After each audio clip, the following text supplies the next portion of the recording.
নমস্কার, আপনারা দেখছেন নিউজ টুডে। আপনাদের সঙ্গে এই মুহূর্তে রয়েছে আমি পড়শিয়া। চোখ রাখছি এই মুহূর্তের গুরুত্বপূর্ণ খবরের দিকে। স্মার্ট মিটারের প্রতিবাদে বিক্ষোভ কর্মসূচি সদর জেলা কংগ্রেসের। সোমবার রাজধানীর বনমালীপুর স্থিত বিদ্যুৎ নিগমের অফিসের সামনে বিক্ষোভ প্রদর্শন করে সদর জেলা কংগ্রেস কর্মীরা। সদর জেলা কংগ্রেস সভাপতি জানান, আচমকা দেখা যাচ্ছে একাধিক চার্জের কথা বলে বিদ্যুৎ বিল বৃদ্ধি করা হয়েছে। এই অতিরিক্ত বিদ্যুৎ বিল প্রত্যাহার করার দাবি জানান। পাশাপাশি তিনি স্মার্ট মিটারেরও প্রতিবাদ জানান। তিনি বলেন, স্মার্ট মিটার নিয়ে দ্বিচারিতা চলছে। পশ্চিমবঙ্গে বিজেপি স্মার্ট মিটারের প্রতিবাদ করছে, যার জেরে পশ্চিমবঙ্গ সরকার স্মার্ট মিটার লাগানো বন্ধ করে দিয়েছে। অপরদিকে রাজ্যের বিদ্যুৎ মন্ত্রী স্মার্ট মিটার নিয়ে উঠে পড়ে লেগেছেন। স্মার্ট মিটারে গ্রাহকদের অতিরিক্ত বিল আসছে, তাই স্মার্ট মিটার লাগানো বন্ধ করার দাবি জানান।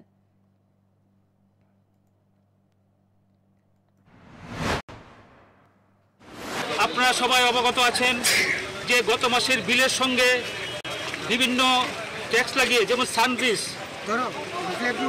ডিউটি চার্জ, ফিক্সড চার্জ বিভিন্ন নামে অভিহিত করে তারা 500 থেকে 700 হাজার অবধি তারা বাড়িয়ে দিচ্ছে প্রত্যেকটা বিলের মধ্যে। একদিকে লোকের ক্রয় ক্ষমতা তলানিতে ঠেকেছে, পাশাপাশি বিদ্যুৎ ভোক্তাদের আগাম না জানিয়ে তারা খুশি মতো বিভিন্ন বিল বাড়িয়ে দিচ্ছে। আমরা সদর জেলা কংগ্রেসের পক্ষ থেকে তীব্র প্রতিবাদ জানাচ্ছি